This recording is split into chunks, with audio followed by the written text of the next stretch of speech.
Hello, everyone, and welcome to CanCOVID Speaker Series. Thank you all for joining us. My name is Rosa Staltieri, and I am the Knowledge Translation Manager with CanCOVID, and will be serving as your moderator for today's session. I am very delighted to welcome again Drs. Holger Schunemann and Kevin Pottie, who will be presenting to us on improving public confidence in science through plain language summaries for COVID-19 recommendations and contextualization. Dr. Schunemann is the Director of Cochrane Canada, co-director of the WHO Collaborating Centre for Infectious Diseases, Research Methods and Recommendations, and also the professor at McMaster University. Dr. Pottie is a professor of family medicine and epidemiology and community medicine at the University of Ottawa. So before we get started, there are just a few items that I note before every session. We just ask that you ensure that your microphones are on mute during the 20-minute presentation. And we also welcome you to ask a question by typing it into the chat box, or you can also ask your question live by raising your hand. While the questions will be answered during the Q&A period, we highly encourage you to type in your question in the chat box as they come to mind. And finally, this session is recorded and posted on CanCOVID's YouTube channel. So without further ado, I will hand over the floor to Drs. Schunemann and Dr. Kevin Pottie. Rosa, thanks so much for the introduction. Real pleasure to be here. I will kick it off, and I hope that you can see my screen. It should work. Okay, great. Get started right away. I see that there's still some people being admitted to the waiting room, but somebody else will be taking care of that. So I'm Holger Schunemann, work at McMaster University, and I'm going to speak on behalf of the COVID-19 RecMap collaborators. What I'm going to do is I'm going to provide a recap for those of you who've been part of one previous webinar or seminar that we've given in January, around January, and an update about that, and then I will hand it over to Kevin. Before I do that, here are my disclosures. I don't have any direct financial conflicts of interest. There's work around GRADE that I will be citing. I direct Cochrane Canada, that was already mentioned, and I'm on the board of the Guidelines International Network, one of our partners.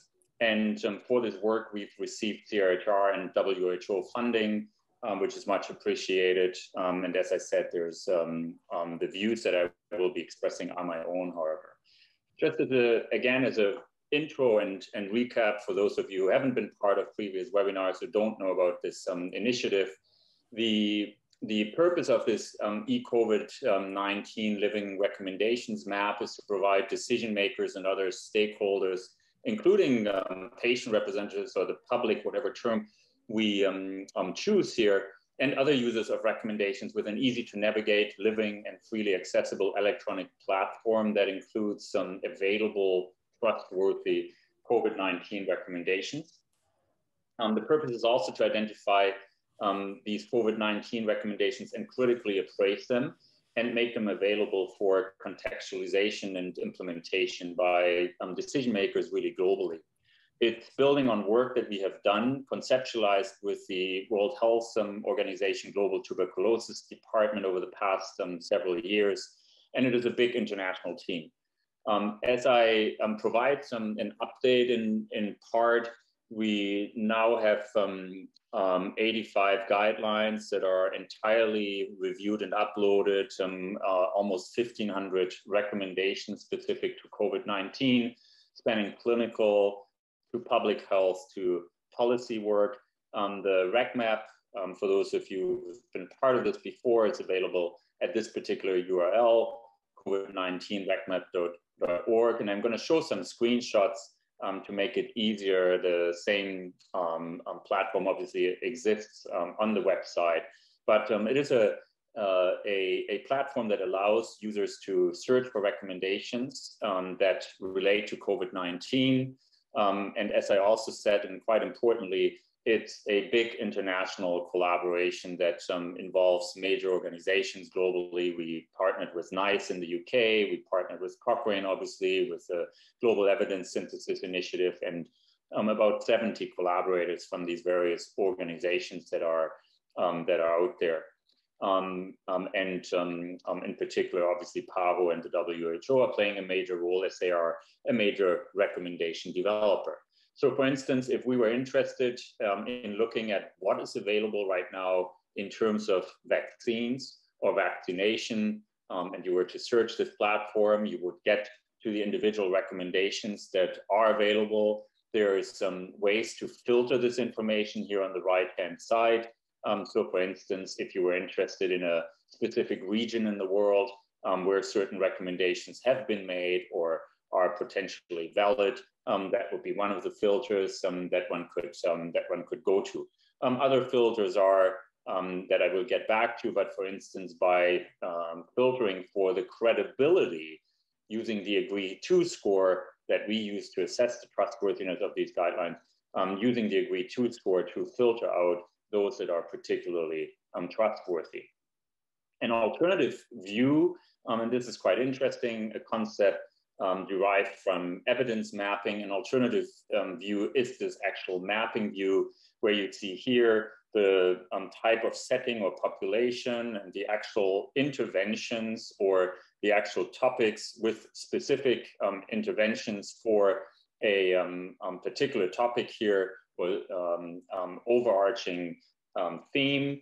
And that informs, first of all, the user about the number of recommendations that have been made, but potentially also gaps, although gaps need to be looked at with some care. So as an example, so for treatment and rehabilitation, if, for instance, we were interested in managing or supporting people who have COVID-19 and are hospitalized, one of the key questions that I've been facing in my own clinical practice is whether or not and what type of anticoagulants we should be using in patients with COVID-19. So there would be the actual recommendation. And very importantly, there is some additional information that users can go to.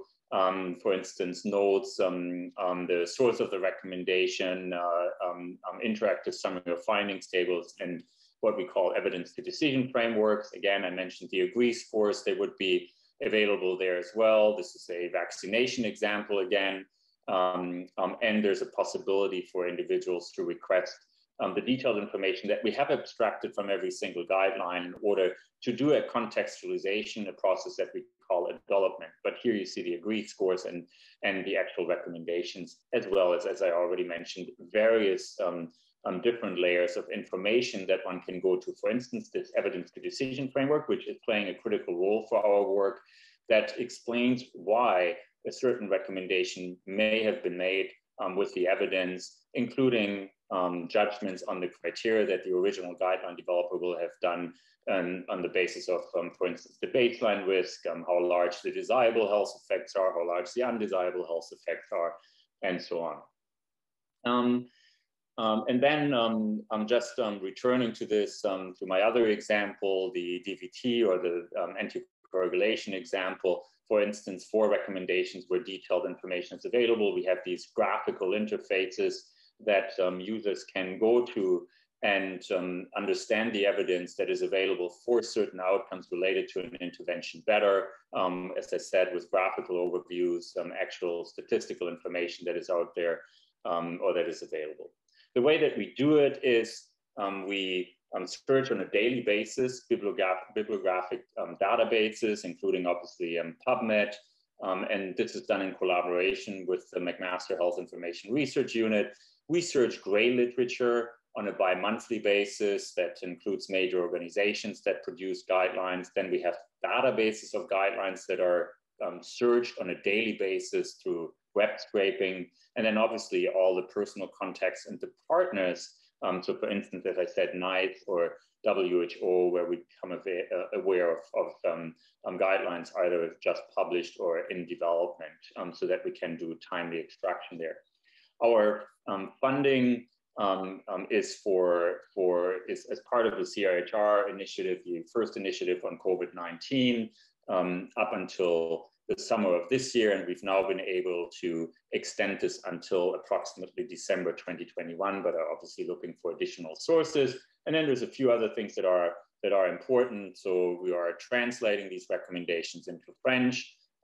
We are working with Cochrane, as I already said, in particular now in the context of what Kevin will be speaking about to enhance our interaction with actual users and consumers of these recommendations. And there's just two additional things in terms of updates from our prior talk. One is that in our work in reviewing these recommendations, we've come across a lot of actionable statements that are not actually recommendations. And so we've developed a classification scheme that allows us to separate more clearly than we believe than it has previously been done, actual recommendations, guideline recommendations, any additional guidance that may be provided. We included here for both completeness as well as to fill potential gaps, and good practice statements that should be developed also according to full standards or accepted standards. And as I said, all of these guidelines are assessed using the AGREE to instrument and a subset of credibility domains. So just to return to that item for a second, what we've noticed is, as I said, that there are formal recommendations, these good practice statements, and other guidance statements that we would call informal recommendations, for instance. There's also frequently in these guidelines implementation considerations, tools and tips, and research recommendations. But where there's essentially been a complete absence is recommendations that are formulated in plain language. So we have identified very, very few recommendations that are actually translated from what is typically targeted at healthcare professionals to other users. And that is one of the big areas that we are going to tackle. So just in summary, this platform as an update is freely accessible, it's living. We are making high quality guidelines available. We think it is user-friendly. It is linked to key guideline and evidence platforms, such as great for the Norwegian Institute of Public Health database of studies that are appraised, the LOVE database. It's a gateway to contextualization, such as adoption or adaptation of guidelines on a global level. And one of our next big initiatives is to make sure that citizens understand these recommendations. And with that being said, I hand over to Kevin. Thanks so much, Holger. I'm just going to share my screen. Go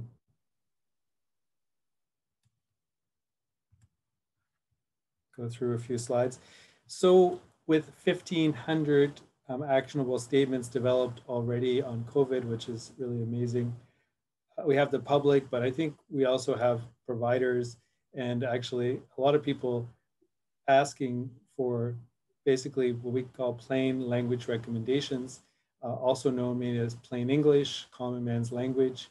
So this type of, this is something that is easy to read, a summary. Ours are 1 to 2 pages of published and quality checked recommendations. So we are developing these with balanced statements that include an explanation of the recommendation, what it means for patients and the public, and also the guideline source. As a family physician, I actually think that these guidelines, these plain language recommendations are actually very useful for even the primary care providers. And this is often will be the interface where the public and the providers are getting reliable plain language summaries for such things as vaccination, face masks, post-COVID assessments. So just to give a quick glimpse, it's plain language. Evan, sorry, I just want to interrupt. We can't see your screen. I think it maybe just hasn't shared yet. Oh, it said it shared. Perhaps. I'll do it again. I'm not sure if maybe I'm not able to share. It looks like, oh, actually there it is. Great, we can see your screen now. It's okay. a paper though. Okay, that's all right. Can you see it now, the slides? No, we see your paper, scoping review. Okay, that's strange. I don't know what, I didn't even.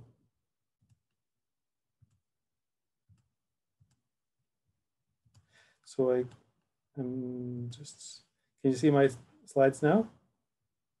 Not yet.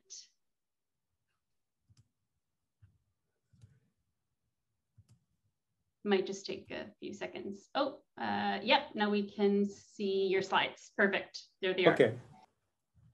Well, I just wanted to mention how it has taken us a little bit of time to figure out kind of a pipeline, for lack of a better word, where we have drafters. We're using a lot of undergrad and medical students helping us to work when we identify a rec that's on the RecMap already. And then what we do is we use a template that helps for them to draft a plain language rec. But then we have clinical reviewers and citizen reviewers. And I just want to mention that Maureen Smith has been, Cochrane Canada has been a major player for us in helping developing these. And then we have a final verifying step in uploading onto the RecMap. We're using a series of different tools such as the Michigan and the Get It glossaries, always trying to find the best, let's say, easy to understand terminology. Incidentally, there's actually a way to write for machine translation, and most of this actually is very similar to plain language, where you're avoiding jargon, passive sentences, and complex sentences. So not that at this point we're looking for machine translation, but our plain language recommendations would be in a good situation for plain language machine translation. So I just want to give an example, show you.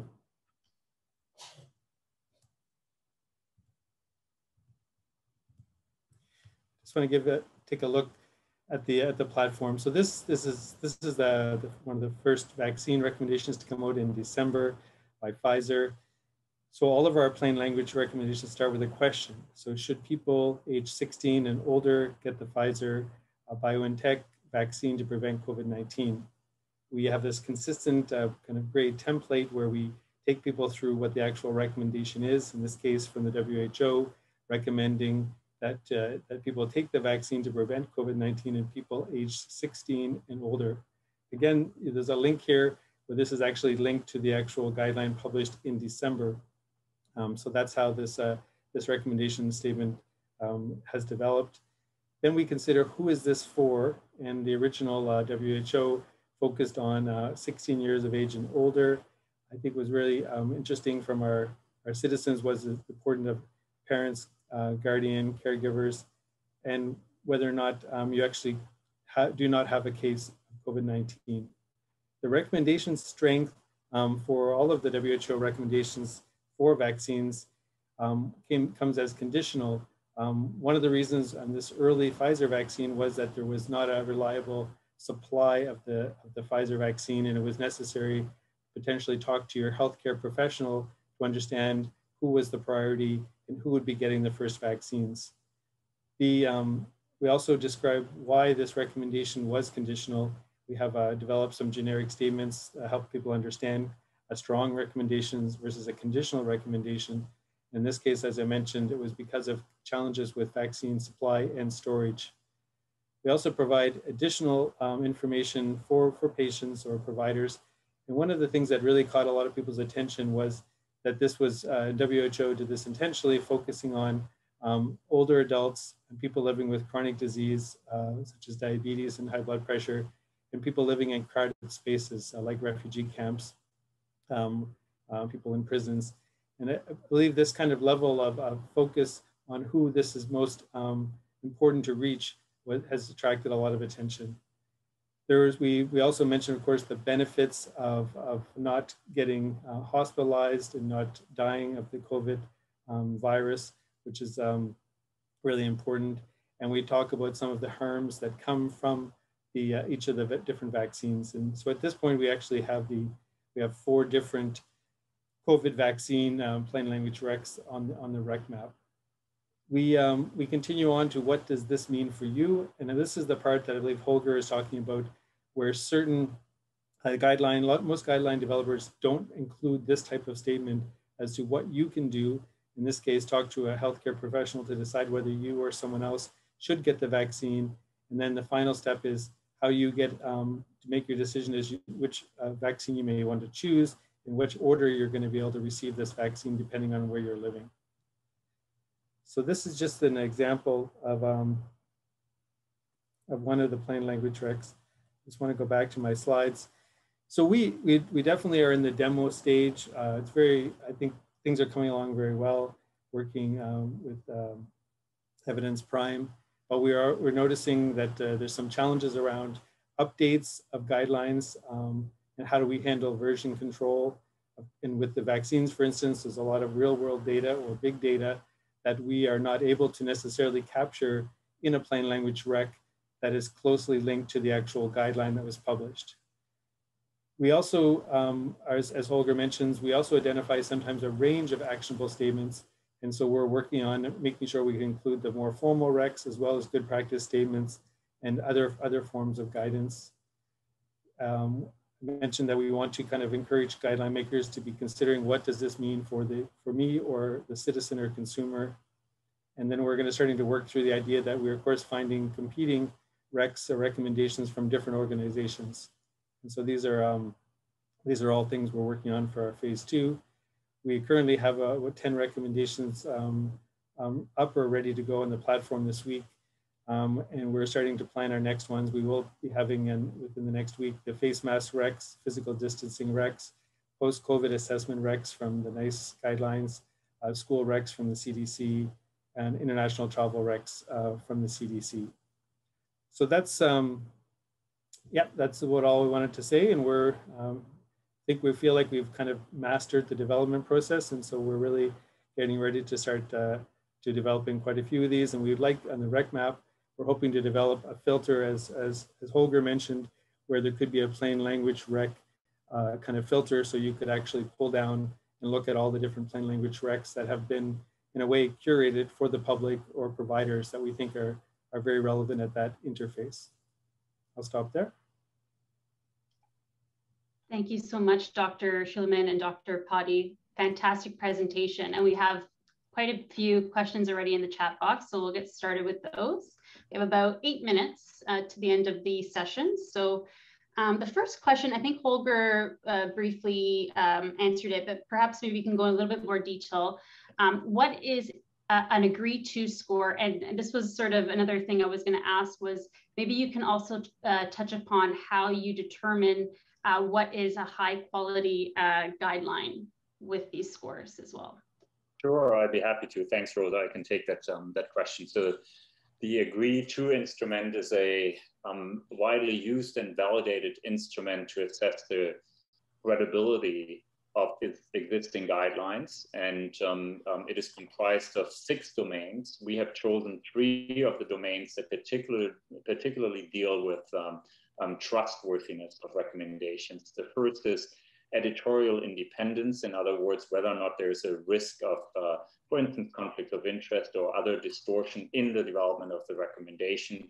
The second is whether or not there is a clear link essentially to evidence that supports the recommendation and whether or not that's transparently described. And then another domain that we use is the scope domain, whether or not it's really focused on the area of interest that the guideline developers describe.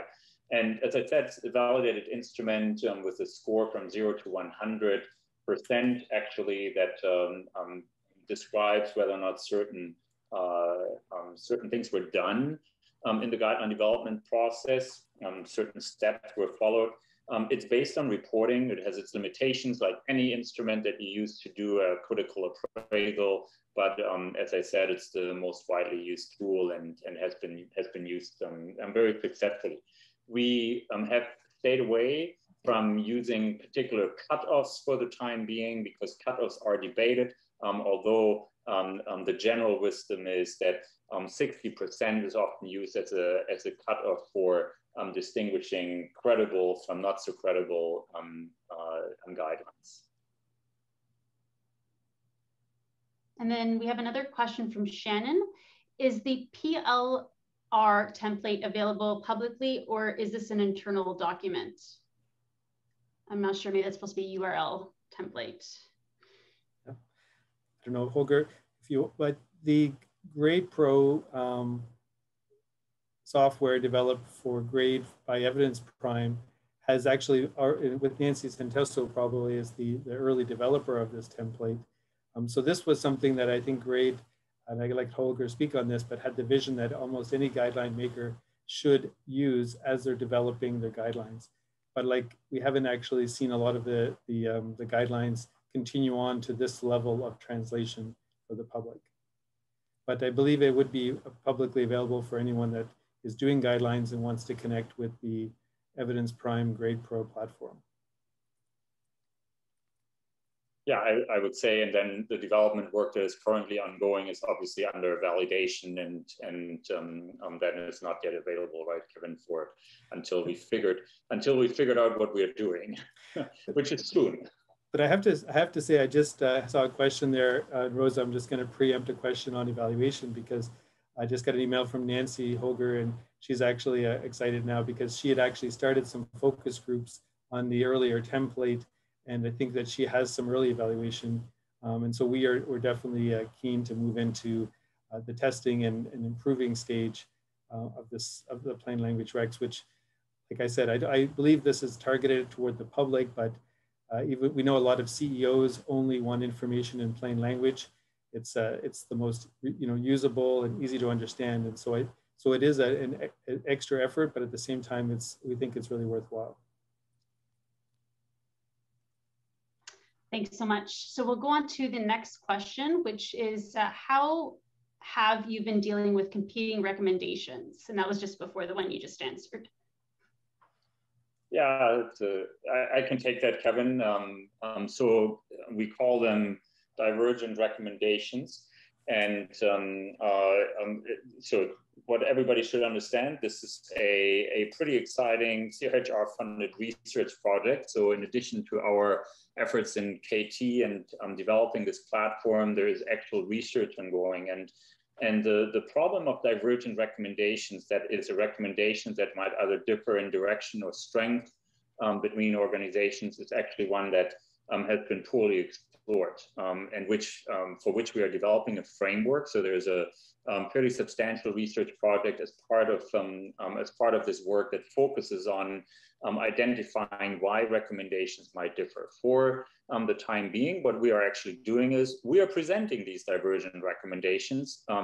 And we think that's a good thing, because we're also trying to provide the rationale for these divergent recommendations. There may be legitimate reasons for differences in the recommendations. There may be, hopefully they can be identified here, that have to do, for instance, with the context, with feasibility, acceptability of interventions, and so on, that hopefully, again, can be explored by the user. Now, that will require spending some time on it, and it's probably something more for those who come to the platform with more interest. But what you should be looking out for is the actual framework that helps explain these possibly divergent recommendations. And Kevin will have a good example for that from the plain language recommendations on vaccination. So that is definitely part, but just to be clear, it is also one of the reasons for doing this recommendation map, right? Because there are legitimate reasons for differences. I just want to highlight the importance at this point to have these demos clearly linked into the RecMap.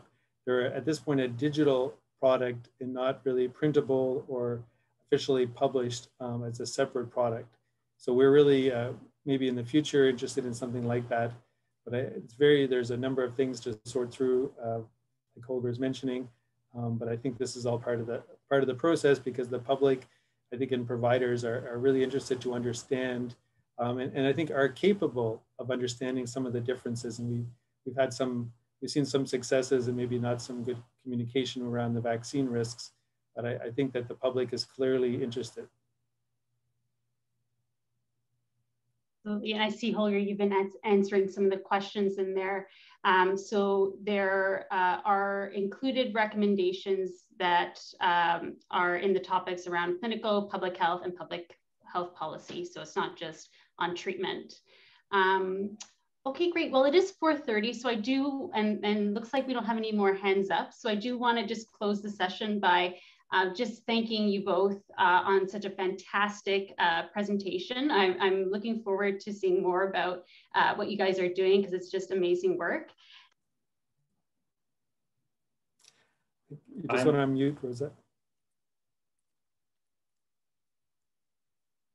Sorry.